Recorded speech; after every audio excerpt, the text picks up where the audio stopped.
ഓം ശ്രീ സായിരാം. ഭഗവാന്റെ പാതാരവിന്ദങ്ങളിൽ സാഷ്ടാംഗം നമസ്കരിച്ചുകൊണ്ട് എല്ലാവർക്കും അന്തർശൗചയജ്ഞത്തിന്റെ 198 ഭാഗത്തിലേക്ക് സ്വാഗതം. ഇന്ന് നമുക്ക് വേണ്ടി പ്രസന്റ് ചെയ്യുന്നത് ശ്രീ ഷാജി PB വയനാടാണ്. ബാലവികാസ് ഗുരുവും വളരെ അധികം ബാലവികാസ് കോർഡിനേറ്ററും ഡിസ്ട്രിക്ട് കോർഡിനേറ്ററൊക്കെ ആയിരുന്ന ആളാണ്. അപ്പൊ അദ്ദേഹത്തിന്റെ അനുഭവങ്ങൾ നമുക്ക് കേൾക്കാം. പിന്നെ നമുക്ക് വേണ്ടി ഹോസ്റ്റ് ചെയ്യുന്നത് സതീഷ് മാഷാണ്, ഡോക്ടർ സതീഷ് കുമാർ. ശോഭ അല്ലേ? ശോഭ ലക്ഷ്മൺ അല്ലേ? അപ്പം ശോഭ ഓങ്കാരം പറഞ്ഞോളൂ, എന്നിട്ട് ഷാജിയോട് പറഞ്ഞോളൂ ഓപ്പൺ ചെയ്യാനൊക്കെ. സായിരാം. എല്ലാമായ ഭഗവാന്റെ തൃപ്പാദ പത്മങ്ങളിൽ ശതകോടി പ്രണാമം. എല്ലാ സായി കുടുംബാംഗങ്ങൾക്കും സ്നേഹം നിറഞ്ഞ സായിരാം. ഇനി എൻ്റെ ദൗത്യം ഇന്നത്തെ അതിഥിയായ പ്രത്യേകം ആദരിക്കപ്പെടുന്ന കേരളത്തിൻ്റെ ഋത്വിക്കുകളിൽ ഒരാളായ ശ്രീ ഷാജി അവർകളെ സ്നേഹപൂർവ്വം ഈ യജ്ഞത്തിലേക്ക് സ്വാഗതം ചെയ്യുന്നു. ഓങ്കാരം സായി ഗായത്രിയും ചൊല്ലിയതിന് ശേഷം ശ്രീ ഷാജി സത്യസായി വാണി വായിച്ചോളൂ. സായിരാം. ഓ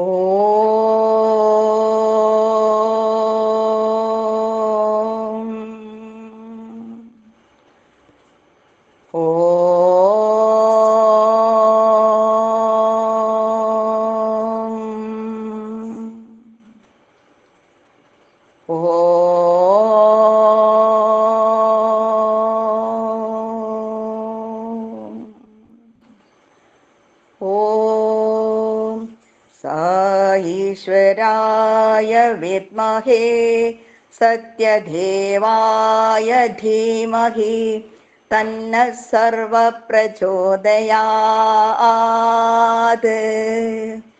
ഓം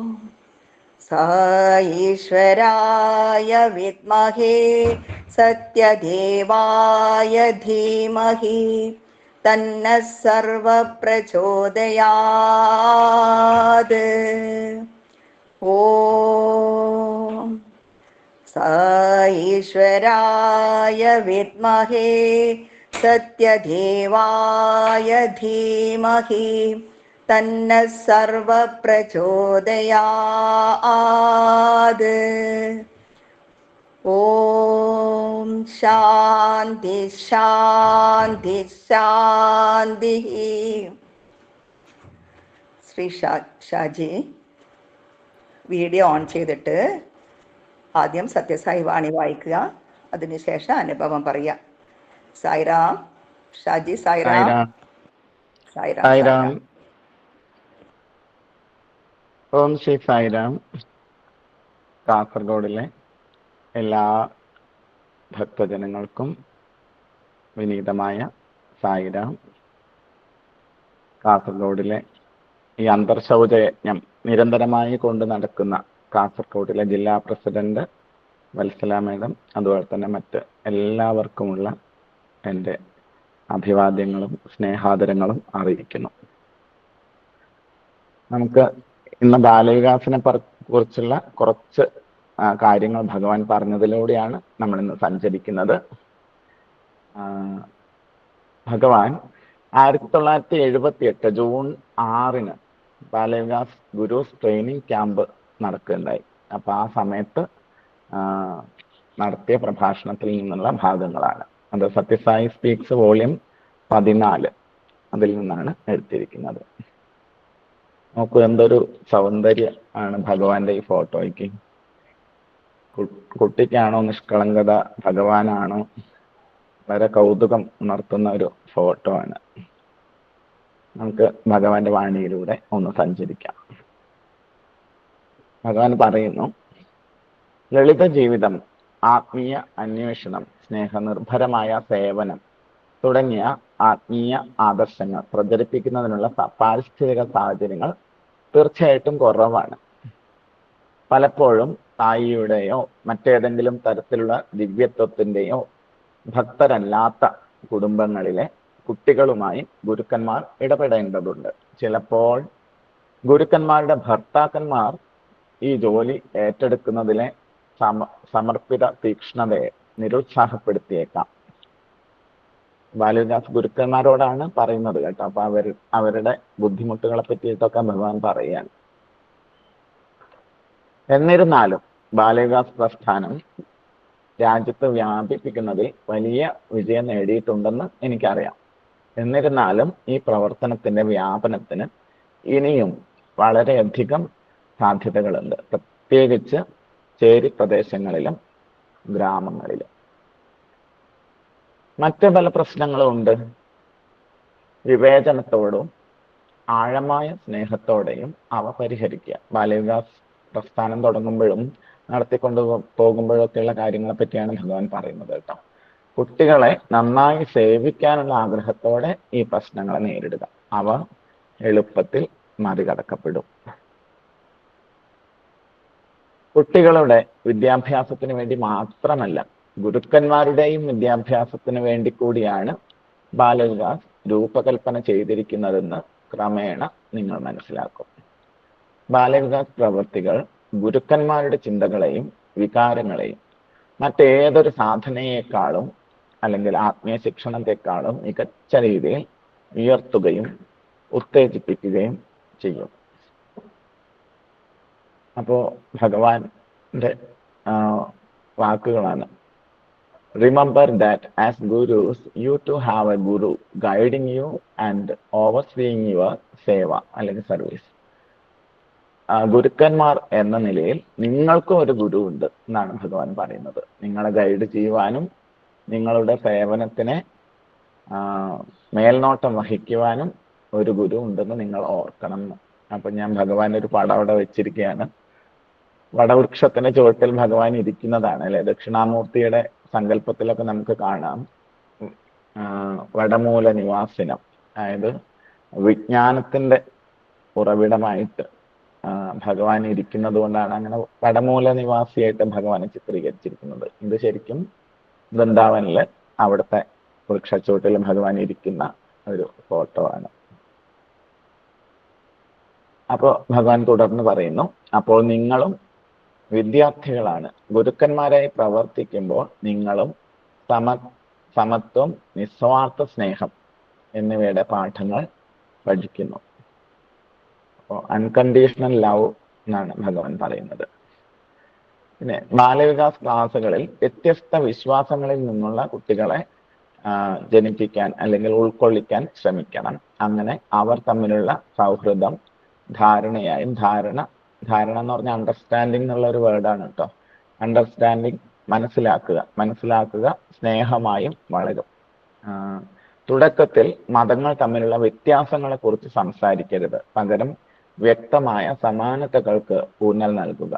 അപ്പൊ സർവമത ഐക്യത്തിനെ പറ്റി ഭഗവാൻ എപ്പോഴും ശ്രദ്ധാലുവായിരുന്നു. അപ്പൊ അതുകൊണ്ടാണ് ഈ ഒരു കാര്യം പ്രത്യേകിച്ച് കുട്ടികൾക്ക് എന്തെങ്കിലും പറഞ്ഞു കൊടുത്താൽ അത് വളരെയധികം അവരുടെ ജീവിതകാലം മുഴുവൻ നിലനിൽക്കും. അപ്പൊ അതുകൊണ്ട് ഒരിക്കലും തന്നെ ചെറിയ കുട്ടികളിൽ മറ്റു മതങ്ങളെ കുറിച്ചുള്ള വിദ്വേഷജനകമായ വാക്കുകൾ ഒന്നും തന്നെ പറഞ്ഞു കൊടുക്കാൻ പാടില്ല എന്നാണ് ഭഗവാൻ പറഞ്ഞിരിക്കുന്നത്. അപ്പൊ അങ്ങനെ നിങ്ങളുടെ ചുമതലയിലുള്ള ആർദ്ര മനസ്സുകൾ, ലോലമായിട്ടുള്ള മനസ്സുകൾ ആശയക്കുഴപ്പത്തിൽ ആകില്ല. എല്ലാ ദേശങ്ങളിലെയും വിശുദ്ധന്മാരും ദ്രഷ്ടാക്കളും, അതാണ് വാക്കിന് അവർക്ക് ട്രാൻസ്ലേഷൻ കിട്ടിയില്ല, അതുകൊണ്ടാണ് ദ്രഷ്ടാക്കളും ഒരുപോലെ നല്ലവരും മഹാന്മാരുമാണെന്ന് നിങ്ങളുടെ വിദ്യാർത്ഥികൾക്ക് മനസ്സിലാക്കാൻ കഴിയുന്ന തരത്തിൽ എല്ലാ മതങ്ങളിലെയും തിരുവെഴുത്തുകളിൽ നിന്നുള്ള കഥകൾ പറയുക. പ്രാർത്ഥന സാർവത്രികമാണെന്നും ഏത് നാമത്തിൽ അഭിസംബോധന ചെയ്യുന്ന ഏത് ഭാഷയിലുള്ള പ്രാർത്ഥനയും ഒരേ ദൈവത്തിൽ എത്തിച്ചേരുമെന്നും കുട്ടികൾ മനസ്സിലാക്കട്ടെ. ഈ ഒരു പോയിന്റ് നമുക്ക് കുട്ടികൾക്ക് വളരെ എളുപ്പത്തിൽ പറഞ്ഞ് മനസ്സിലാക്കാൻ പറ്റുന്നതാണ്, എല്ലാവരും മനസ്സിലാക്കേണ്ടതുമാണ് അല്ലേ. നമ്മൾ ഇപ്പോൾ ജീസസ് ക്രൈസ്റ്റ് എടുത്താൽ ഇംഗ്ലീഷുകാർ ജീസസ് ഓ ക്രൈസ്റ്റ് എന്നൊക്കെ പറയുന്നു. നമ്മുടെ നാട്ടിൻ പുറത്തെ അമ്മച്ചിമാരൊക്കെ എന്ത് പറയും? എൻ്റെ കർത്താവേ എന്ന് പറയും. ഭഗവാന് ഈ ഒരു വ്യത്യാസമുണ്ടോ? ജീസസ് ക്രൈസ്റ്റ് എന്ന് വിളിച്ചാലും എൻ്റെ കർത്താവേ എന്ന് വിളിച്ചാലും ഒക്കെ അവിടുന്ന് വിളി കേൾക്കും അല്ലേ. അപ്പൊ ഈ നാമത്തിനൊരു നമ്മൾ ഭക്തിയോടെ വിളിക്കുമ്പോൾ ഏത് നാമങ്ങൾക്കും ഒരേ ഒരു ലക്ഷ്യം തന്നെയാണ് എന്നുള്ളത് നമുക്ക് കുട്ടികളെ ലളിതമായിട്ട് പറഞ്ഞ് മനസ്സിലാക്കാൻ സാധിക്കും. അത് ചെയ്യേണ്ടതാണ്. ഒരു വ്യക്തിയുടെ ആത്മാർത്ഥമായ ആഗ്രഹം നിറവേറ്റുന്നതിനായി ഒരു ചിത്രത്തിലൂടെയോ വിഗ്രഹത്തിലൂടെയോ ദൈവത്തെ ആവാഹിക്കുവാൻ കഴിയുമെന്ന് അവർ മനസ്സിലാക്കട്ടെ. അത് വിഗ്രഹാരാധന തെറ്റ അല്ല, അതിലൂടെ നമ്മൾക്ക് ഈശ്വര സാക്ഷാത്കാരം സാധിക്കും എന്നൊക്കെ നമുക്ക് പല കഥകൾ അതിനൊക്കെ ഉപോത്ബലകമായിട്ട് രാമകൃഷ്ണ പരമഹംസരുടെ ജീവിതത്തിൽ നിന്നൊക്കെ നമുക്ക് എടുത്ത് കാണിക്കാൻ സാധിക്കും. ആ കഥകളിലൂടെയൊക്കെ ഒരു ചിത്രമാണെങ്കിലും ഒരു വിഗ്രഹമാണെങ്കിലും ദൈവ സാക്ഷാത്കാരം നമുക്ക് അതിലൂടെയും സാധിക്കും എന്ന് ഈ കുട്ടികൾ മനസ്സിലാക്കണം. അത് മറ്റുള്ളവർക്കും തനിക്കും സഹായകരമാണെങ്കിൽ. അതുപോലെ തന്നെ സ്നേഹത്തിന് എല്ലാ കുട്ടികളെയും ഒരുമിച്ച് ബന്ധിപ്പിക്കാൻ കഴിയും. കാരണം അവർ ഇതുവരെ വെറുക്കാൻ പഠിച്ചിട്ടില്ല, അല്ലേ? കുട്ടികളുടെ മനസ്സ് തുടക്കത്തിൽ വളരെ നിർമ്മലമായിരിക്കും. അപ്പൊ അതുകൊണ്ട് തന്നെ ഭഗവാൻ നേരത്തെ പറഞ്ഞ പോയിന്റ് തന്നെയാണ് വീണ്ടും ഊന്നി പറയുന്നത്. അവരുടെ മനസ്സിൽ ഒരിക്കലും ഒരു വിദ്വേഷത്തിന്റെ വിത്തുകൾ നമ്മൾ പാകാതിരിക്കുക. എല്ലാ മനുഷ്യരെയും സഹജീവികളായിട്ട് സഹോദരന്മാരായിട്ട് കാണാൻ വേണ്ടി അവരെ പഠിപ്പിക്കണം എന്നാണ് ബാലവികാസ് ഗുരുക്കന്മാരോട് ഭഗവാൻ വീണ്ടും വീണ്ടും പല വിധത്തിൽ പറയുന്നത്. അതുപോലെ സ്നേഹത്തിന് എല്ലാ മനുഷ്യരാശിയെയും ഒന്നിപ്പിക്കാൻ കഴിയും. മനുഷ്യൻ അത്യാഗ്രഹം, അസൂയ, ആഗ്രഹം, ആസക്തി എന്നിവയിൽ നിന്ന് മുക്തനായാൽ എല്ലാ മതങ്ങളുടെയും തിരുവെഴുത്തുകളിൽ അടങ്ങിയിരിക്കുന്ന മനുഷ്യ സ്വഭാവത്തെക്കുറിച്ചുള്ള നല്ല ഉപദേശത്തിന്റെ പൊതുവായ ഘടകം ഗുരു തൻ്റെ വിദ്യാർത്ഥിയുടെ വഴിയിലേക്ക് കൊണ്ടുവരണം. അപ്പൊ സ്നേഹം ഉണ്ടെങ്കിലാണ് മനുഷ്യരാശിയെ ഒന്നിക്കുക എന്നുള്ളതാണ് ഭഗവാൻ പറയുന്നത്. സ്നേഹക്കുറവാണ് നമ്മളുടെ പല കലാപങ്ങൾക്കും ഒക്കെ വിദ്വേഷങ്ങൾക്കും സമൂഹ മനസാക്ഷിയിൽ ഉണ്ടാവുന്ന വിദ്വേഷത്തിനൊക്കെ കാരണം സ്നേഹത്തിന്റെ കുറവാണ്. അപ്പൊ അത് സ്നേഹം വരണമെങ്കിൽ എന്ത് വേണം? അത്യാഗ്രഹം, അസൂയ, ആഗ്രഹം, ആസക്തി ഇതൊക്കെ നിറഞ്ഞിരിക്കുന്നത് കൊണ്ടാണ് ഇത്രേ നമുക്ക് സ്നേഹിക്കാൻ പറ്റാത്തത്, അല്ലെ? മറ്റുള്ളവരെ സ്നേഹിക്കാൻ പറ്റാത്തത് നമുക്ക് അത്യാഗ്രഹം കൂടുമ്പോൾ, അല്ലേ? മറ്റവരെക്കാളും നമ്മൾ നന്നാവണം, അയാൾക്ക് നന്നാവാൻ പാടില്ല എന്നുള്ള അസൂയ, മറ്റേയാൾക്കുള്ളത് നമുക്ക് കിട്ടണം എന്നുള്ള ആഗ്രഹം, അങ്ങനെ ഇങ്ങനെയുള്ള പല കാര്യങ്ങളും നമ്മുടെ മനസ്സിനെ കറ പിടിപ്പിക്കുമ്പോൾ നമുക്ക് സ്നേഹിക്കാൻ സാധിക്കില്ല. അപ്പൊ അത് അങ്ങനെ വരുമ്പോഴാണ് നമുക്ക് ഈ മതങ്ങളുടെ ഐക്യത്തിനെ പറ്റിയിട്ടൊന്നും ചിന്തിക്കാൻ പോലും നമ്മൾ പല ഡിബേറ്റുകളൊക്കെ ടി വിയിൽ കാണുമ്പോൾ ആലോചിക്കാറുണ്ട്, എങ്ങനെ ഈ മനുഷ്യർക്ക് ഇങ്ങനെയൊക്കെ പറയാൻ സാധിക്കുന്നത് എന്ന്. അപ്പൊ അതിന്റെ കാരണം അവരുടെ മനസ്സുകളിൽ ഈ പറഞ്ഞ അത്യാഗ്രഹം, അസൂയ, ആഗ്രഹം, ഈ ആസക്തി, പ്രശസ്തിക്ക് വേണ്ടിയുള്ള ആഗ്രഹം ഇതൊക്കെ ഉണ്ടാവുമല്ലോ. അതുകൊണ്ടാണ് മറ്റുള്ളവരെ അവർക്ക് സ്നേഹിക്കാനോ പരിഗണിക്കാനോ മനുഷ്യരായിട്ട് തന്നെ കാണാൻ പറ്റാതെ വിധത്തിലൊക്കെയുള്ള കാഴ്ചപ്പാടുകളൊക്കെ വരുന്നത് അതുകൊണ്ടാണ്. അപ്പൊ അതുകൊണ്ട് അടിസ്ഥാനപരമായിട്ടുള്ള മനുഷ്യ സ്വഭാവത്തെക്കുറിച്ച് എല്ലാ മതങ്ങളിലും പറഞ്ഞിട്ടുണ്ട്. അത് ഗുരു തൻ്റെ കുട്ടികൾക്ക് പറഞ്ഞു കൊടുക്കണമെന്ന് ഭഗവാൻ വീണ്ടും അടിവരയിട്ട് പറഞ്ഞിരിക്കുകയാണ്. ദൈവത്തെ ആരാധിക്കുകയും പൂജിക്കുകയും ചെയ്യേണ്ടത് ദൈവത്തിന്റെ അനുഗ്രഹങ്ങൾക്ക് നന്ദിയുള്ളവരായിരിക്കണമെന്ന് വേദങ്ങൾ പഠിപ്പിക്കുന്നു. അപ്പൊ വേദങ്ങളിലൊക്കെ ഭഗവാന്റെ മഹിമ, അല്ലെ, സൂര്യനെ പറ്റി പറയുന്നു. സൂര്യൻ നമുക്ക് എന്തെല്ലാം തരുന്നു എന്ന് വളരെ അതിശയത്തോടു കൂടിയും ആരാധനയോടു കൂടിയിട്ടും ഋഗ്വേദത്തിലൊക്കെ പറയുന്നത് നമുക്ക് കാണാം. അപ്പോ അതുപോലെ തന്നെ നദികള്, മലകള് ഒക്കെ നമുക്ക് തരുന്ന അനുഗ്രഹങ്ങളെ കുറിച്ചൊക്കെ വേദങ്ങളിൽ വളരെ ആശ്ചര്യപൂർവ്വം കവിതാത്മകമായിട്ട് പറയുകയും അവരെയൊക്കെ നമ്മൾ നമസ്കരിക്കുന്നതായിട്ട്, അല്ലെ, പശുക്കളെ നമ്മൾ നമസ്കരിക്കുന്നതായിട്ട്, പ്രകൃതിയെ നമ്മൾ നമസ്കരിക്കുന്നവരായിട്ടൊക്കെ വേദങ്ങൾ പഠിപ്പിക്കുന്നു. അപ്പോ സമാധാനത്തിനായി പ്രാർത്ഥിക്കുകയും ദാനധർമ്മങ്ങൾ അനുഷ്ഠിക്കുകയും ചെയ്യണമെന്ന് ബൈബിൾ പഠിപ്പിക്കുന്നു. അതുപോലെ തന്നെ ഖുർആൻ പറയുന്നതോ മനുഷ്യൻ കഷ്ടപ്പെടുന്നവരോട് കരുണ, അല്ലെ, സക്കാത്ത് ഒക്കെ അവരുടെ മതത്തിൽ നമുക്ക് കാണാവുന്ന വാക്കുകളാണ്. കരുണ കാണിക്കുകയും തൻ്റെ ഇച്ഛാശക്തി സർവശക്തന് സമർപ്പിക്കുകയും, അതായത് ഞാനല്ല ചെയ്യുന്നത്, ഭഗവാന്റെ ഇച്ഛയാണ് നടപ്പിലാക്കുന്നത് എന്ന ഒരു സമർപ്പണ ബോധവും ഇസ്ലാമിൽ നിന്ന് നമ്മൾ പഠിക്കണം, ഖുറാനിൽ നിന്ന് പഠിക്കണം എന്നാണ് ഭഗവാൻ പറയുന്നത്. അപ്പൊ എല്ലാ മതങ്ങളിലെയും ചില അടിസ്ഥാനപരമായിട്ടുള്ള നന്മയുടെ കാര്യങ്ങളാണ് ഭഗവാൻ വിരൽ ചൂണ്ടി നമുക്ക് കാണിച്ചു തരുന്നത്. ബുദ്ധമതം എടുത്താലോ, ബുദ്ധമത ഗ്രന്ഥങ്ങൾ വേർപിരിയലിന്റെയും ഇന്ദ്രിയ നിയന്ത്രണത്തിന്റെയും പാഠം പഠിപ്പിക്കുന്നു. അതുപോലെ തന്നെ പേർഷ്യൻ മതമായിട്ടുള്ള സൗരാഷ്ട്ര മതത്തിലെ ദുഷ്ടപ്രവണതകളിൽ നിന്ന് മുക്തി നേടാനും സ്വന്തം ജന്മസിദ്ധമായ മഹത്വത്തിൽ, ഓരോ മനുഷ്യർക്കും ജന്മസിദ്ധമാണ് ഈ ദൈവികത, ഡിവിനിറ്റി, ആ മഹത്വത്തിൽ പ്രകാശിക്കാനും സെന്റ് അവസ്ഥ മനുഷ്യനെ ഉദ്ബോധിപ്പിക്കുന്നു. ഗുരു ഈ ഗുണങ്ങളെല്ലാം ഉൾക്കൊള്ളുകയും പിന്നീട് ഉപദേശത്തിലൂടെയും മാതൃകയിലൂടെയും തന്റെ വിദ്യാർത്ഥികൾക്ക് അവ പഠിപ്പിക്കുകയും വേണം. അപ്പൊ ഇതൊക്കെ ഗുരു ആദ്യം പഠിക്കണം, ഉൾക്കൊള്ളണം എന്നാണ് ഭഗവാൻ പറഞ്ഞിരിക്കുന്നത്. എന്നിട്ട് ഉപദേശത്തിലൂടെ പഠിപ്പിക്കുകയും വേണമെന്നാണ്. ആദ്യം പഠിക്കണം, പിന്നെ വേണം പഠിപ്പിക്കുവാൻ. എല്ലാറ്റിനും ഉപരി ഗുരു സഹനവും സഹിഷ്ണുതയും ശാന്ത സ്വഭാവമുള്ള ആളായിരിക്കണം. പരിസ്ഥിതിയുടെ പ്രകോപനങ്ങളെ, പെട്ടെന്നുണ്ടായ പ്രകോപനങ്ങൾ നോക്കൂ. ബാലവികാസ് ക്ലാസ്സുകളൊക്കെ നടക്കുമ്പോൾ ഇതൊക്കെ നമ്മൾ പഠിച്ച് തിയറിയായിട്ട് പോയി ചെല്ലുന്ന സമയത്ത് ചില രക്ഷിതാക്കളുടെയും ചില കുട്ടികളുടെയും ഒക്കെ പെരുമാറ്റവും അതല്ലെങ്കിൽ സമിതിയിലെ മറ്റുള്ള ആൾക്കാരുടെ പ്രവർത്തനങ്ങളിലൂടെയൊക്കെ നമുക്ക് ഒരു വല്ലായ്മ, ഒരു വേദന, മനസ്സിനൊരു പ്രയാസം ഒക്കെ തോന്നും. ഞാൻ ഇത്ര ആത്മാർത്ഥമായിട്ട് ചെയ്തിട്ട് എന്നെങ്ങനെയാണല്ലോ ഇവർ പറഞ്ഞതെന്നൊക്കെ പല പരിദേവനങ്ങളും നമുക്ക് ഉണ്ടാകാം. പക്ഷെ അതൊക്കെ നമ്മൾ എന്ത് ചെയ്യണം? സഹനത്തോടെയും സഹിഷ്ണുതയോടെയും ശാന്തമായിട്ട് നേരിടണം എന്നാണ് ഭഗവാൻ പറഞ്ഞിരിക്കുന്നത്. അതും നമ്മുടെ ഇതിൽ വലിയ പ്രസക്തമായിട്ടുള്ളൊരു പോയിന്റാണ്. അപ്പൊ നിങ്ങൾക്ക് ശാന്ത സ്വഭാവമുണ്ടോ എന്ന് ആരെങ്കിലും ചോദിക്കുമ്പോൾ ദേഷ്യപ്പെടരുത്. ചിലർക്ക് ഇങ്ങനെ ചോദിക്കുമ്പോൾ കൂടുതൽ ദേഷ്യം വരും. അപ്പോൾ ഒരു കാര്യം ബോധ്യപ്പെടുത്താൻ എല്ലാ മാർഗങ്ങളും പരാജയപ്പെട്ടത് കൊണ്ട് ചിലപ്പോൾ കുട്ടികളോടോ മാതാപിതാക്കളോടോ പരുഷമായി സംസാരിക്കേണ്ടി വന്നാലും നിങ്ങളുടെ ഹൃദയം മൃദുവായിരിക്കട്ടെ. അത് ഒരിക്കലും കഠിനമാക്കരുത്. നമ്മൾ എപ്പോഴും സ്വയം നിയന്ത്രണം ചെയ്യണമെന്നാണ് ഭഗവാൻ പറയുന്നത്. നോക്കൂ, ഒരു അച്ഛൻ, ഒരു മകൾ, അച്ഛൻ ദേഷ്യപ്പെടുന്ന ചിത്രമാണ് ഞാൻ കാണിച്ചിരിക്കുന്നത്. അപ്പോൾ ഈ കുട്ടി, ഇത് ബാലവികാസ് ഇതിൽ വന്ന ഒരു കുട്ടിയുടെ ഒരു അനുഭവ കഥയാണ് പറയുന്നത് കേട്ടോ. അപ്പോ ഈ കുട്ടിയുടെ അച്ഛൻ വർക്ക് കഴിഞ്ഞ് വന്ന് വളരെ മൂഡ് ഓഫ് ആയിട്ടിരിക്കുന്നു. ഭാര്യയെയും മക്കളെയൊക്കെ തൊട്ടതിനും പിടിച്ചതിനും ഒക്കെ ചീത്ത പറയുന്നു, ദേഷ്യം പിടിച്ചിരിക്കുന്നു. അപ്പൊ ഈ കുട്ടി പതുക്കെ അച്ഛൻ്റെ അടുത്ത് ചെന്നിട്ട് ചോദിക്കുകയാണ്, നിങ്ങൾ എന്തിനാണ് അച്ഛ ഇത്ര ദേഷ്യം പിടിക്കുന്നത്? നിങ്ങൾക്കറിയില്ലേ, anger is dog, love is god. ഡോഗും ഗോഡ് അല്ലെ, ഗോഡ് തിരിച്ചിട്ട ഡോഗായി, അപ്പൊ ലവ് തിരിച്ചിട്ട ആങ്കറായി. ആങ്കർ എന്നതൊരു പട്ടിയെ പോലെ നികൃഷ്ടമാണെന്ന് അച്ഛന് അറിയില്ലേ? ലവ് അല്ലേ ഗോഡ്, നമുക്കതിനെ തിരിച്ചിടാൻ പാടുണ്ടോന്നും ആ കുട്ടി വളരെ സിമ്പിളായിട്ട് ചോദിക്കുകയാണ്.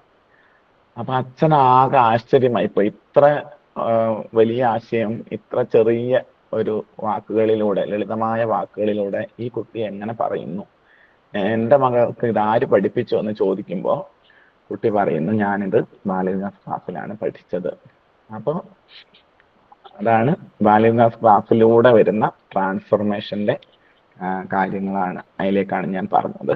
അപ്പൊ ഇനി ഭഗവാൻ എൻ്റെ ഡിസ്കോഴ്സ് ഞാൻ ഒന്നും മാറിയതാണ്. വീണ്ടും തിരിച്ചു വരുമ്പോൾ നമ്മൾ ഈ ക്ലാസ്സുകളൊക്കെ എടുക്കാൻ വേണ്ടിയിട്ടുള്ള ഒരു കപ്പാസിറ്റി നേടണമെങ്കിൽ എന്ത് ചെയ്യണം? നമ്മളെ തന്നെ തയ്യാറെടുപ്പിക്കേണ്ടിയിരിക്കുന്നു. എന്തുകൊണ്ട് എങ്ങനെ തയ്യാറെടുക്കാം? ദിവസവും ചെയ്യുന്ന ഏതെങ്കിലും വ്യക്തിഗത സാധനയിലൂടെ ഈ സേവന ദൗത്യത്തിനായി നിങ്ങൾ സ്വയം സജ്ജരാകണം. ഇത് സേവനവുമാണ് സാധനയുമാണെന്നാണ് ഭഗവാൻ പറയുന്നത്. അതിന് പ്രണവം ചെയ്യാനാണ്, ഓംകാര സാധന ചെയ്യണമെന്നാണ് ഭഗവാൻ പറഞ്ഞിരിക്കുന്നത്. പ്രശാന്തി നിലയത്തിൽ 21 തവണ ചെയ്യുന്നുണ്ടല്ലോ. അപ്പൊ അതെന്താണ് അങ്ങനെ നിശ്ചയിച്ചിരിക്കുന്നത്? നമുക്ക് 5 കർമ്മേന്ദ്രിയങ്ങൾ അല്ലെ, വാക്ക്, പാണി, പാദം, വായു, ഉപസ്ഥം, അങ്ങനെ കർമ്മേന്ദ്രിയങ്ങൾ 5, ജ്ഞാനേന്ദ്രിയങ്ങൾ 5 അല്ലെ, കണ്ണ്, മൂക്ക്, ചെവി, നാക്ക്, ത്വക്ക് എന്നൊക്കെ പറഞ്ഞിട്ട് 5 ജ്ഞാനേന്ദ്രിയങ്ങളുണ്ട്. 5 പ്രാണന്മാര്, പ്രാണൻ, വ്യാനൻ, അപാനൻ, ഉദാനൻ, സമാനൻ എന്നൊക്കെ പറഞ്ഞ 5 പ്രാണന്മാരുണ്ട്. 5 വായുക്കളുണ്ട്. അതുപോലെ തന്നെ 5 കോശങ്ങൾ, അന്നമയ കോശം, പ്രാണമയ കോശം, മനോമയ കോശം, വിജ്ഞാനമയ കോശം, ആനന്ദമയ കോശം, ഇങ്ങനെ 5 കോശങ്ങളുണ്ട്. അപ്പൊ 20ആയി. ഈ 20ന്റെ ഉള്ളിൽ എന്തുണ്ട്? ഒരു തീപ്പൊരി ഉണ്ട്. അതാണ് എന്ത്? ആ തീപ്പൊരിയാണ് നമ്മുടെ ആത്മതത്വം, നമ്മൾ ഉൾക്കൊണ്ടിരിക്കുന്ന ഡിവിനിറ്റി. അതുകൊണ്ടാണ് 21 പ്രാവശ്യം നമ്മൾ ജപിക്കുന്നത്. നോക്കൂ, നമ്മൾ പല സന്യാസി വര്യന്മാരും ഭർത്തിയിൽ വന്നിട്ട് ആശ്ചര്യപ്പെട്ടിട്ടുണ്ട് അത്ര. എന്തുകൊണ്ട്? 21 പ്രാവശ്യം ഓംകാരം അവർ പോലും ജപിക്കാറില്ല. 3 പ്രാവശ്യമൊക്കെ അവർ ജപിക്കാറുള്ളൂ എന്നൊക്കെയാണ് പറഞ്ഞു കേട്ടിട്ടുള്ളത്. അപ്പൊ 21 പ്രാവശ്യം ജപിക്കുമ്പോൾ തീർച്ചയായിട്ടും ഭഗവാൻ അത് വളരെ കമ്പൽസറി ആയിട്ട് വളരെ മുമ്പ് തന്നെ പറഞ്ഞിട്ടുള്ള ഒരു സാധനയാണ്. അപ്പൊ അതുകൊണ്ട് എല്ലാവരും ബാല്യദാസ് ഗുരുക്കന്മാർക്ക് മാത്രമല്ല, എല്ലാവരും നിഷ്ഠയോടെ ആചരിക്കേണ്ടതാണ് ഈ ഓംകാര സാധന. അത് ഓം ഓം ഓം നല്ല പറയേണ്ടത്. നമുക്ക് പരമാവധി ശ്വാസം എടുത്ത് പുട്ടപർത്തിയിൽ എങ്ങനെയാണോ ജപിക്കുന്നത് നമ്മൾ കേട്ടിട്ടുണ്ടല്ലോ, അതുപോലെ സമയമെടുത്ത് 2 ഓംകാരങ്ങൾക്കിടയിൽ ശ്വാസമൊക്കെ എടുക്കാനുള്ള ഒരു ഗ്യാപ്പൊക്കെ കൊടുത്ത് സാവധാനം വളരെ ശാന്തമായിട്ട് 21 പ്രാവശ്യം എല്ലാ ദിവസവും ജപിക്കണം. അതിലൂടെ നമുക്ക് ഒരുപാട് ബെനഫിറ്റുകൾ, ശരിക്കും ഹെൽത്ത് ബെനഫിറ്റ് തന്നെയാണ്. നമ്മുടെ പ്രാണന്മാർ തന്നെ നമ്മുടെ ശരീരത്തിനെയൊക്കെ നന്നാക്കുന്ന ഫിസിക്കലായിട്ടുള്ള ബെനഫിറ്റുകളുണ്ട്, മാനസികമായ ബെനഫിറ്റുകളുണ്ട്, സാധനയ്ക്ക് വേണ്ടിയിട്ടുള്ള ഏകാഗ്രത, അങ്ങനെ ഒരുപാട് തലങ്ങളിൽ ഉള്ള ബെനഫിറ്റ് അതിനുണ്ട്. അതുകൊണ്ട് എല്ലാവരും അത് പ്രാക്ടീസ് ചെയ്യണം. അപ്പൊ ഈ 20 കാര്യങ്ങളും കൂടി 20 തലയുള്ള കുതിരപ്പുറത്തിരിക്കുന്ന ഒരു സവാരിക്കാരനെ പോലെയാണ് ജീവതത്വത്തിനെ ഭഗവാൻ പറയുന്നത് കേട്ടോ. അപ്പൊ അവസാനം നമ്മൾ 3 തവണ ശാന്തി, അത് നമുക്കറിയാം എന്തൊക്കെയാണ്. ആദി ഭൗതികം, ആദി ദൈവികം, സ്പെല്ലിംഗ് തെറ്റാട്ടോ ദൈവികത്തിൻ്റെത്, പിന്നെ ആധ്യാത്മികം, അങ്ങനെ 3 തരം ശാന്തികൾ പറഞ്ഞുകൊണ്ട് ഓം ശാന്തി, ഇതൊക്കെ നമ്മൾ ബാല്യകാലത്തിൽ പഠിപ്പിക്കുന്നതാണല്ലോ. അപ്പൊ അതിലൂടെ ശാന്തി പറഞ്ഞ് നമ്മൾ അവസാനിപ്പിക്കുന്നു. അപ്പൊ ഇത് ഭഗവാൻ പറയാണ്, ഞാനല്ല പറയണ കേട്ടോ. പ്രണവ പാരായണം നിങ്ങളെ ഉന്മേഷഭരിതരാക്കുന്നു, മനസ്സിലെ എല്ലാ അസ്വസ്ഥകളെയും ശാന്തമാക്കുന്നു, കൃപയുടെ പെരുമഴയെ വേഗത്തിലാക്കുകയും ചെയ്യുന്നു. ഭഗവാൻ നമുക്ക് വാക്ക് തന്നിരിക്കുകയാണ്. വീണ്ടും ഈ ഓംകാരത്തിന്റെ മൂല ശബ്ദങ്ങളെ പറ്റിയിട്ടൊക്കെ ഭഗവാൻ പറയുന്നുണ്ട്. അത് തുടർച്ചയാണ്. ശ്രീചക്രത്തിൽ ഓംകാരം അടങ്ങിയിരിക്കുന്നതിനെ പറ്റി ഭഗവാൻ പറയുന്നു. അത് മാത്രമല്ല, ഓംകാരം നമ്മൾ ഈ രാവിലെ 5 മണിക്ക് ചൊല്ലുന്നത് തന്നെയല്ല, ഓരോ നിമിഷവും നമ്മൾ ശ്വാസം എടുക്കുമ്പോൾ സോഹം എന്ന് പറയുന്നുണ്ടല്ലോ, അത് ഒരു തരം ഓംകാര പ്രണവ സാധന തന്നെയാണ്. സോഹത്തിനെ പറ്റിയിട്ടും ഭഗവാൻ പറയുന്നു. സോ അഹം, ഞാൻ തന്നെയാണ് അത് എന്നുള്ള വളരെ ഉന്നതമായ ഉപനിഷത്ത് തത്വം തന്നെയാണ് അത്. ബ്രഹ്മതത്വം തന്നെയാണ് സോഹത്തിലൂടെ പറയുന്നത്. അപ്പൊ അതുമെല്ലാം അതിന്റെ ഭാഗമായിട്ട് പറയുന്നുണ്ട്.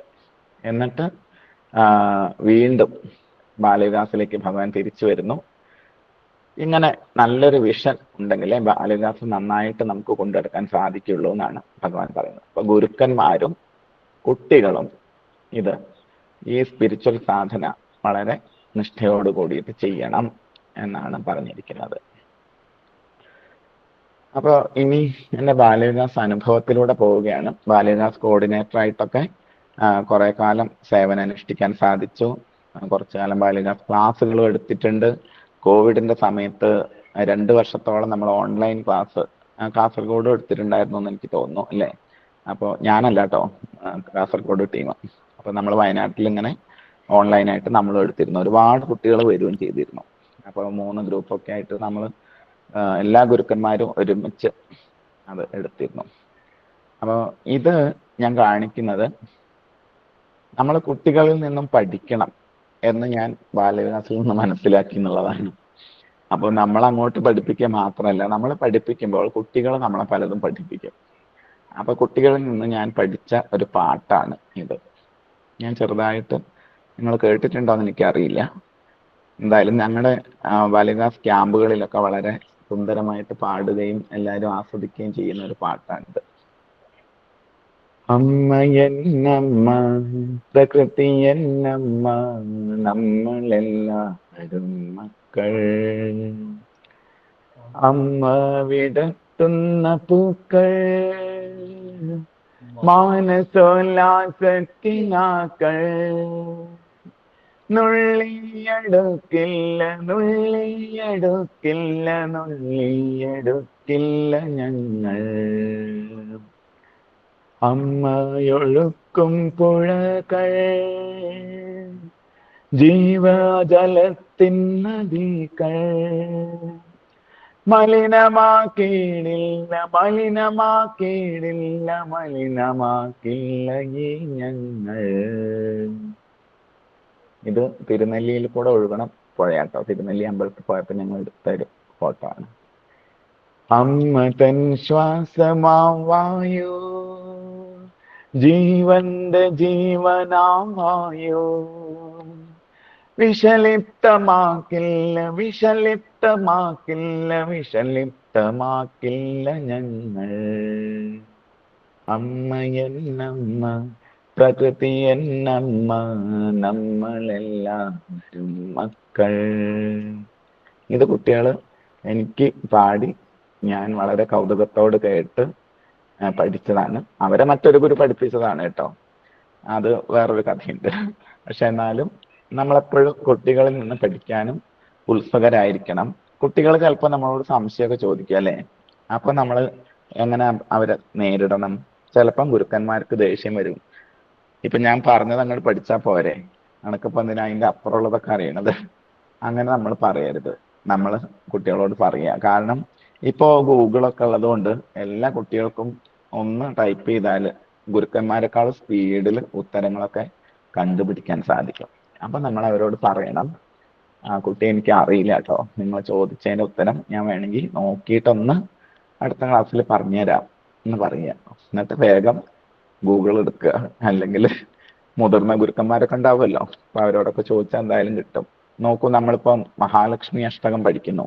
ആദ്യത്തെ ശ്ലോകം മാത്രമാണ് നമ്മൾ പഠിക്കുന്നത്. ശരിക്കും അത് നമസ്തേസ്ത മഹാമായ ശ്രീപീഠേശ്വര പൂജിതേ ശംഖചക്ര ഗദാഹസ്തേ മഹാലക്ഷ്മി നമോസ്തുതേ എന്ന് പഠിപ്പിക്കുന്നു. പക്ഷെ അത് ശരിക്കും ആദ്യത്തെ ശ്ലോകം മാത്രമാണ്. അത് 8 ശ്ലോകങ്ങളുള്ള മഹാലക്ഷ്മി അഷ്ടകത്തിന്റെ ആദ്യ ശ്ലോകമാണ്. അപ്പൊ ചിലപ്പോൾ കുട്ടികൾ ഇതിന്റെ മ്യൂസിക്കൽ പ്രസന്റേഷനോ ഡാൻസ് പ്രസന്റേഷനോ ഒക്കെ കണ്ടിട്ടുണ്ടാവും. അപ്പൊ അവർ ചോദിക്കും, അല്ല ഇതിൽ ഇങ്ങനെയൊക്കെ പാടിയിട്ടുണ്ടല്ലോ, പിന്നെയും കുറെ വരികളൊക്കെ എന്ന് ചോദിച്ചാൽ നമ്മൾ ഗുരുക്കന്മാര് പഠിക്കാൻ തയ്യാറായിരിക്കണം. സിലബസിന് കൂടുതൽ ആഴത്തിൽ പഠിക്കാൻ തയ്യാറാവണം. അപ്പോഴേ കുട്ടികൾക്ക് വേണ്ട വിധത്തിൽ നമ്മൾ പഠിപ്പിക്കാൻ ഉള്ള ഒരു സാമർഥ്യം നമുക്ക് ഉണ്ടാവുള്ളൂ. അപ്പൊ അതുകൊണ്ട് തന്നെ പിന്നെ ചിലപ്പോൾ ചോദിക്കും, നമ്മൾ കരാഗ്രേ വസത്തെ ലക്ഷ്മി, എന്താപ്പം ലക്ഷ്മീനെ കരത്തിന്റെ അഗ്രത്തിലിരിക്കുന്നത്, സരസ്വതി എന്താ മധ്യത്തിൽ ഇരുത്തിയിരിക്കുന്നത്, ശക്തി എന്തുകൊണ്ടും കൈയുടെ താഴത്തിരിക്കുന്നു എന്നൊക്കെ ചോദിച്ചാൽ നമ്മൾ കുടുങ്ങിപ്പോകും. അപ്പോൾ നമുക്ക് പറഞ്ഞു കൊടുക്കാൻ പറ്റണം അല്ലേ? നമ്മൾ പൈസ എണ്ണുന്നത് വിരലുകൾ കൊണ്ടാണ് അല്ലേ? അപ്പൊ അതുകൊണ്ടാണ് മഹാലക്ഷ്മി അവിടെ എത്തിയിരിക്കുന്നത്. നമ്മൾ പണ്ട് കാലത്തൊക്കെ എഴുതിയിരിക്കുന്ന നാരായം പിടിച്ചിരിക്കുന്നത് കരത്തിന്റെ മധ്യഭാഗം കൊണ്ടാണ്. നമ്മളിപ്പോ ഒരു മേശ ഉന്തുകയാണെങ്കിൽ ആ ഉന്തുണ ശക്തി വരിക കരത്തിന്റെ അടിയിൽ അല്ലേ? ശക്തി സ്ഥിതി ചെയ്യുന്നത്, കരത്തിന്റെ ശക്തി വരുന്നത് അടിയിലാണ്. ഇങ്ങനെയൊക്കെ നമ്മൾ പല വിധത്തിലും കുട്ടികളെ ശ്ലോകങ്ങളൊക്കെ പഠിപ്പിക്കുമ്പോഴും അത് വ്യക്തമായിട്ട് അവർക്ക് പഠിക്കുന്ന വിധത്തിൽ നമ്മൾ തിരിച്ചും മറിച്ചും ഒക്കെ ഇട്ട് വാക്കുകളൊക്കെ അവർക്ക് പറഞ്ഞു കൊടുക്കുന്ന വിധത്തിൽ പഠിപ്പിക്കണം. ചിലപ്പോൾ കുട്ടികൾ ഇതുപോലെ ചോദ്യം ചോദിക്കുമ്പോൾ അറിയില്ലെങ്കിൽ നമ്മൾ അറിയില്ല എന്ന് തന്നെ പറയണം. അതിൽ യാതൊരു മാനക്കേടും വിചാരിക്കരുത്. അപ്പോഴേ കുട്ടികൾക്ക് സത്യം എന്നുള്ളൊരു വാല്യൂ കിട്ടുള്ളൂ. അപ്പോൾ അങ്ങനെ പറഞ്ഞു കഴിഞ്ഞാൽ നമുക്ക് പിന്നീട് അടുത്ത ക്ലാസ്സിൽ അത് പറഞ്ഞു കൊടുക്കാം. അപ്പൊ അവർക്കും മനസ്സിലാവും ഗുരുവും പഠിക്കുന്നുണ്ട്, ഗുരുവിനും പൂർണ്ണമായിട്ട് അറിവില്ല, പൂർണ്ണമായിട്ടുള്ള അറിവ് ആർക്കേ ഉള്ളൂ? ഭഗവാനേ ഉള്ളൂ എന്ന് നമുക്ക് മനസ്സിലാവും. ഇപ്പൊ കാണുന്നത് ഞാൻ വേറൊരു പാഠം പഠിച്ച എൻ്റെ ശിഷ്യനല്ല, എന്നാലും ബാലികാസ് കുട്ടിയാണ്. ബാലികാസ് ക്യാമ്പുകളിലൊക്കെ ഞാൻ പഠിപ്പിച്ച കുട്ടിയാണ്. സത്യജിത്ത് എന്നാണ് പേര്. അദ്ദേഹം പർത്തിയില് അദ്ദേഹം 5ാം ക്ലാസ്സിൽ പഠിക്കുമ്പോൾ തന്നെ രുദ്രൊക്കെ കാണാപ്പാഠം ചൊല്ലുമായിരുന്നു.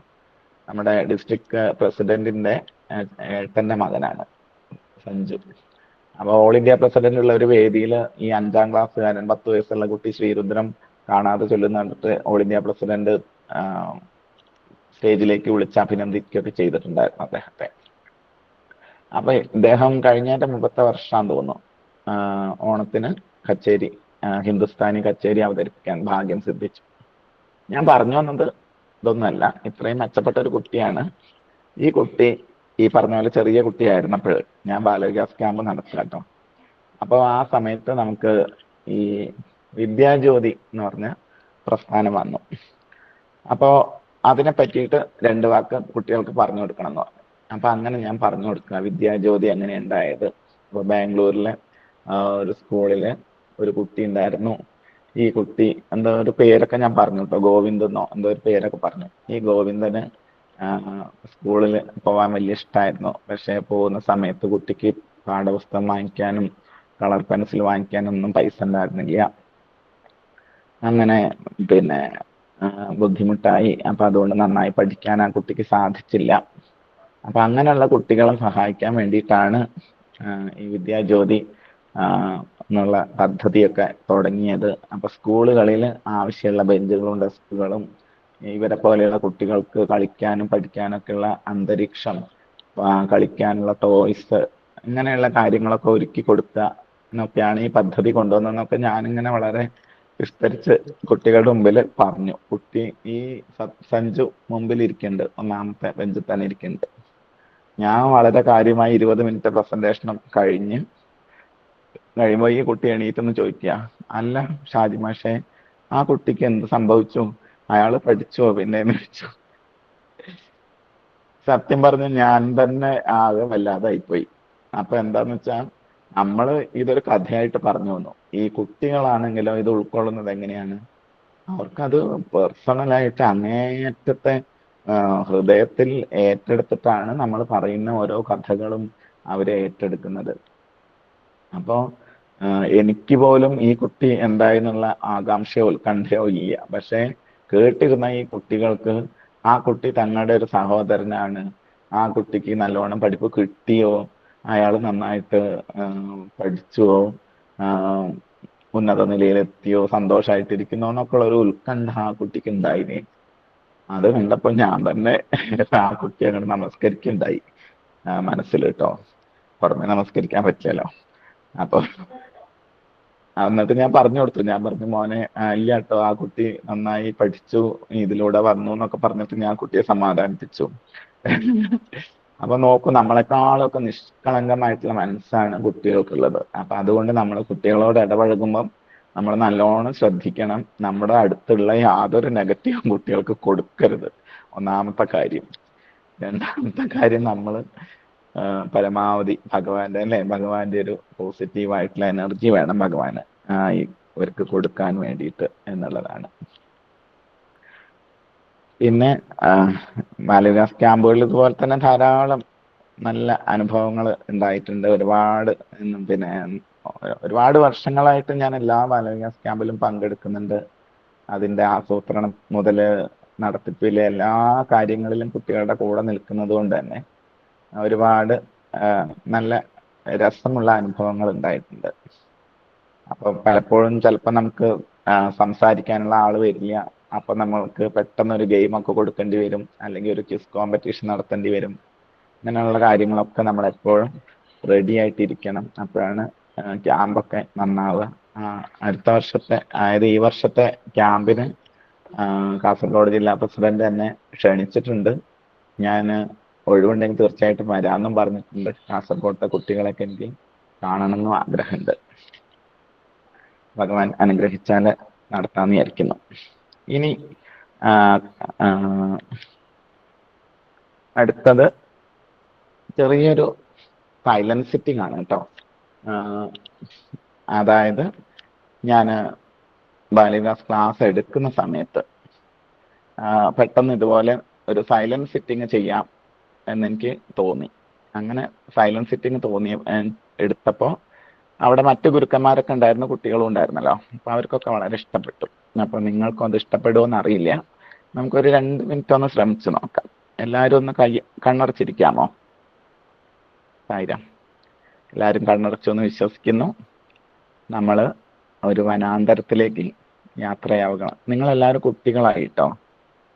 എല്ലാ ഗുരുക്കന്മാരും, എല്ലാ മുതിർന്നവരും, ഭാരവാഹികളും ഗുരുക്കന്മാരും ഒക്കെ ഞാനൊരു മന്ത്രവടി വീശി. അപ്പൊ നിങ്ങളെല്ലാവരും ചെറിയ കുട്ടികളായി, ഒരു 10-12 വയസ്സൊക്കെ ഉള്ളൂ എന്ന് വിചാരിച്ചോളൂ. നിങ്ങളെല്ലാവരും കണ്ണടച്ചിരിക്കുകയാണ്. ഓക്കെ. മനസ്സിൽ നിങ്ങളൊരു കാട്ടിലേക്കുള്ളൊരു വഴിത്താര സങ്കല്പിക്കുക. നിങ്ങൾ അതിലൂടെ ഇങ്ങനെ നടക്കുകയാണ്. ചുറ്റും മരങ്ങളൊക്കെ ഉണ്ട്. പലതരം പക്ഷികളൊക്കെ പാട്ടുകൾ പാടുന്നു. ദൂരെയായിട്ട് ഒരു അരുവിയുടെ ശബ്ദം നിങ്ങൾക്ക് കേൾക്കാം.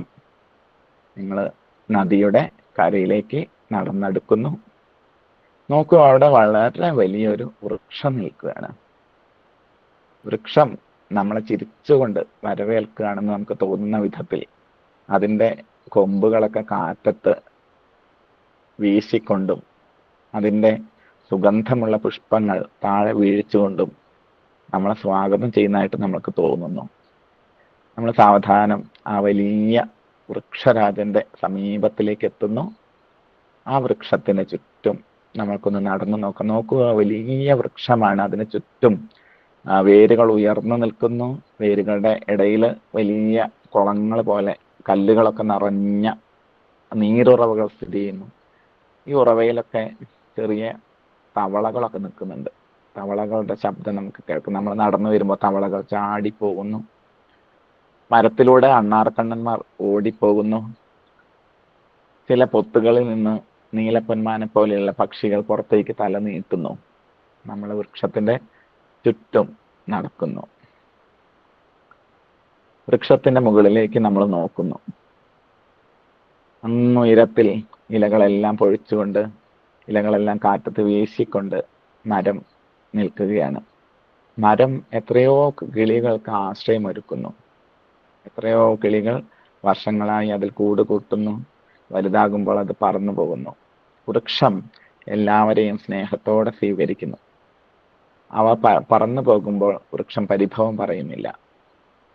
അവർ പറന്നു വരുമ്പോൾ വൃക്ഷത്തിന് സന്തോഷമാകുന്നുണ്ടായിരിക്കാം. എല്ലാത്തിനെയും നിസ്സംഗതയോടുകൂടി ഈ വൃക്ഷം അനുഭവിക്കുകയാണ്. വൃക്ഷത്തിന് മഴ വരുന്നത് ഇഷ്ടമായിരിക്കാം, വെയിൽ വരുമ്പോഴും അതിനിഷ്ടമായിരിക്കാം, കാറ്റ് വരുമ്പോൾ അതിനെയും വൃക്ഷം സ്വീകരിക്കുന്നു. എല്ലാത്തിനെയും നിസ്സംഗതയോടുകൂടി, എല്ലാത്തിനെയും സ്നേഹഭാവത്തോടുകൂടിയും സ്വീകരിച്ചുകൊണ്ട് വൃക്ഷം ആ കാട്ടിലെ വിശാലതയിൽ, ഏകാന്തതയിൽ തനിക്കൊപ്പമുള്ള എല്ലാ ജീവജാലങ്ങൾക്കും നന്മ മാത്രം ചെയ്തുകൊണ്ട് ആ വൃക്ഷം അരുവിക്കരയിൽ വിരാജിക്കുകയാണ്. നമ്മൾക്ക് ആ വൃക്ഷരാജനെ നമസ്കരിക്കാം. വൃക്ഷത്തിൽ നിന്ന് നമുക്ക് എന്തെല്ലാം ഗുണങ്ങളാണ് പകർത്ത് കിട്ടുന്നത്? നിശബ്ദമായിരിക്കുവാൻ, സഹജീവികളെ സഹായിക്കുവാൻ, എല്ലാത്തിനെയും സമചിത്തതയോടുകൂടി നേരിടുവാൻ, തണുപ്പിനെയും ചൂടിനെയും വെയിലിനെയും മഴയെയും എല്ലാം ഒരേപോലെ നേരിടുവാൻ. വൃക്ഷം തൻ്റെ വേരുകൾ ഭൂമിക്കടിയിലേക്ക് പറത്തി വിട്ടിരിക്കുകയാണ്. ആഴത്തിൽ നിന്നാണ് അത് തൻ്റെ പോഷകങ്ങൾ വലിച്ചെടുക്കുന്നത്. നമ്മുടെ ഈ മനസ്സിന്റെ ആഴങ്ങളിലേക്ക് നമ്മൾ വേരുകൾ നീട്ടുകയാണെങ്കിൽ നമ്മൾക്ക് ധാരാളം ദിവ്യരത്നങ്ങൾ നമ്മൾക്ക് കിട്ടും. ദിവ്യ തത്വങ്ങൾ നമ്മളെ പോഷിപ്പിക്കുവാൻ വേണ്ടി നമ്മൾക്ക് വലിച്ചെടുക്കാൻ സാധിക്കും. ഭഗവാന്റെ തത്വങ്ങളെപ്പറ്റി നമ്മൾ ആഴത്തിൽ പഠിക്കുമ്പോൾ നമ്മൾക്കും വൃക്ഷത്തിനെ പോലെ ശക്തിമത്തായ ഒരു അടിത്തറ ജീവിതത്തിൽ കിട്ടും. ഈ അടിത്തറയുണ്ടെങ്കിൽ കൊടുങ്കാറ്റുകൾ വന്നാലും വൃക്ഷത്തിന് പേടിയില്ലാത്ത, കാരണം തൻ്റെ വേരുകൾ ആഴങ്ങളിലാണല്ലോ സ്ഥിതി ചെയ്യുന്നത്. ആഴത്തിലുള്ള ജ്ഞാനമുള്ളവർക്ക് എല്ലാ ജീവിത സാഹചര്യങ്ങളെയും സമചിത്തതയോടുകൂടി, ധൈര്യത്തോടുകൂടി നേരിടാൻ സാധിക്കും. സർവോപരി വൃക്ഷത്തിന് ഏറ്റവും സൗന്ദര്യമാണുള്ളത്. നമ്മൾ സാവധാനം വെയിലിൽ ചിരിച്ചുകൊണ്ട് നിൽക്കുന്ന വൃക്ഷശാഖകളെ കണ്ടുകൊണ്ട് വൃക്ഷങ്ങളിൽ ജീവിക്കുന്ന എല്ലാ ജീവജാലങ്ങൾക്കും ഒരു ചിരി സമ്മാനിച്ചുകൊണ്ട് നമുക്ക് പതുക്കെ വൃക്ഷത്തിനെയും അതിൻ്റെ കൂട്ടുകാരെയും അവരുടെ വിഹാരരംഗത്തിൽ സ്വൈരമായി വിഹരിക്കാൻ അനുവദിച്ചുകൊണ്ട് നമുക്ക് കാട്ടുപാതയിലൂടെ തന്നെ തിരിച്ചു വരാം. നമ്മൾ തുടങ്ങിയ നമ്മുടെ ബാലവികാസ് ക്ലാസ്സിലേക്ക് തിരിച്ചെത്തിയിട്ട് നമുക്ക് കണ്ണുകൾ തുറക്കാം. സായിരാം. ഇത് ഞാൻ ചെയ്ത ഒരു സൈലൻസ് സെറ്റിംഗ് ആയിരുന്നു കേട്ടോ.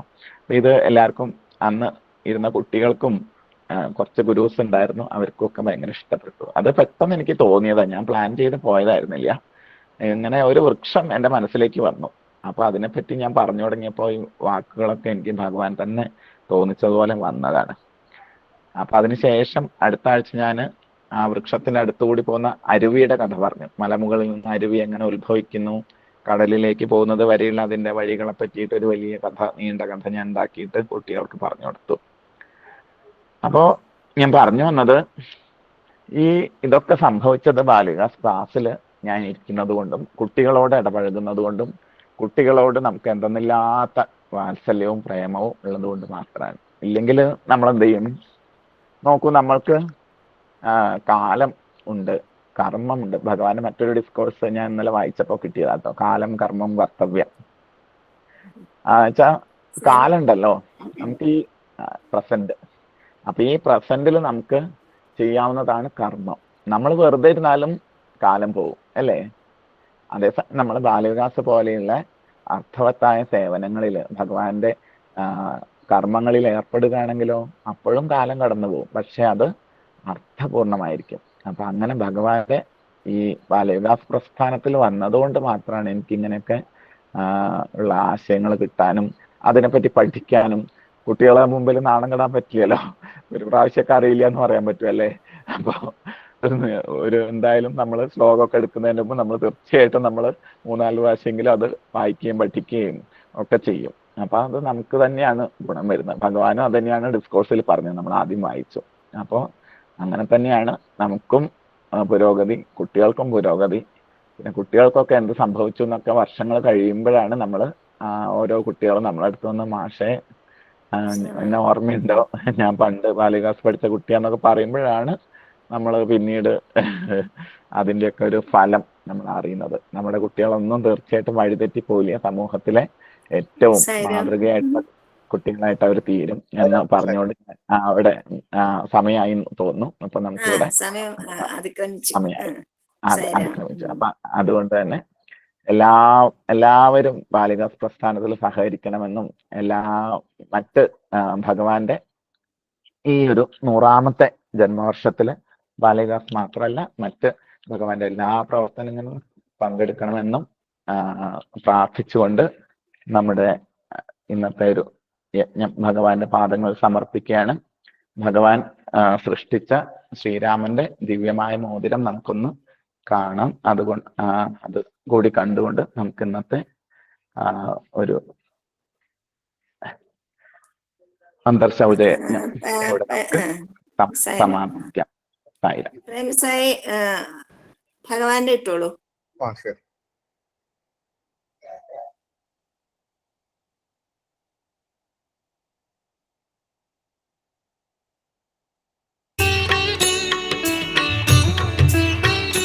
నారదుడు కూడాను అక్కడ ప్రవేశించాడు. Narada also was there. తనలో తాను అనుకుంటున్నాడు, He thought within himself, Narayana, ఈనాటికి నీ దర్శనం ఈ రూపంగా దర్శించిందాను. Narayana, I could see you in నేనెంత this. ధన్యుడను అనుకున్నాడు.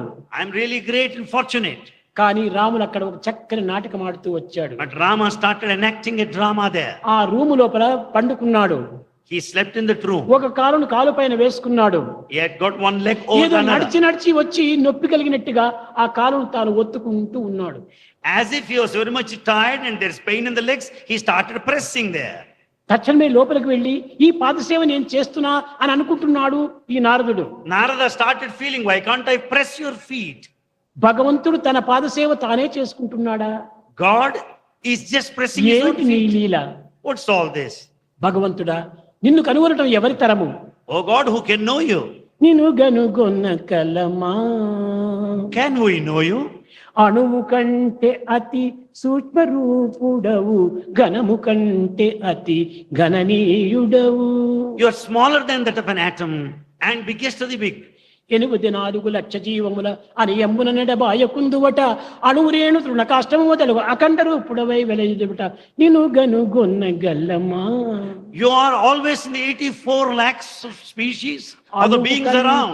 అతి సూక్ష్మ రూపుడవు, You are subtler than the atom. ఘనము కంటే అతి గణనీయుడవు. You are the biggest of the big. 84 lakh జీవముల 84 lakhs of అని ఎమ్మున beings. నెడబాయకుందువట, You will always be with them. అణువురేణు తృణకాష్టము మొదలుగా Right from the atom to the Akhanda macrocosm. రూపుడవై వెలయుదుబట, నిన్ను గనుగొన్న గల్లమా. You are the cosmic form. Can we know you? సామాన్య మానవుల వలె సంచరిస్తున్నావు Rama. You are behaving like an ordinary one. Mister Shaji ഒരു ഭജന പാടിക്കോളൂ. സായിരാം. കൗസല്യാനന്ദനരാം പരമാനന്ദ ആനന്ദരാം കൗസല്യാനന്ദനരാം പരമാനന്ദ ആനന്ദരാം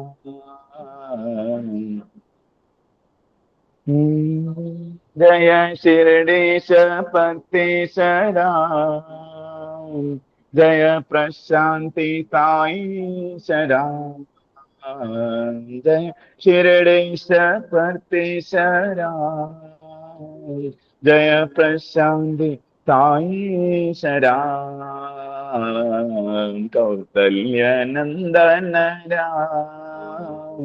परमानंदानंदराम मंगलपानना जय सुंदर वैदेहिरा जय मंगलपानना जय सुंदर वैदेहिरा जय सुंदर साईशराम जय सुंदर साईशराम कौसल्यनंदनराम परमानंद आनंदराम. സായിരാം. സായി ഉപമ. കർമ്മവുമായി ബന്ധം സ്ഥാപിക്കാതെ കർമ്മം ചെയ്യുന്നതിനുള്ള സാമർഥ്യം പഠിക്കേണ്ടതാണ്. കർമ്മം ചെയ്തേ മതിയാകൂ. കാരണം അത് ഒരുവന്റെ സഹജമായ പ്രകൃതമാണ്, അല്ലാതെ ബാഹ്യമായ നിർബന്ധം കൊണ്ട് ചെയ്യപ്പെടുന്നതല്ല. സൂര്യൻ സഹജ കർമ്മചാരിയാണ്. വെള്ളത്തെ ചൂടാക്കി നീരാവി വലിച്ചെടുത്ത് അത് മേഘങ്ങളാക്കി മാറ്റി മഴയായി ഭൂമിയിലേക്ക് വീഴ്ത്തുന്നത് സൂര്യനാണ്.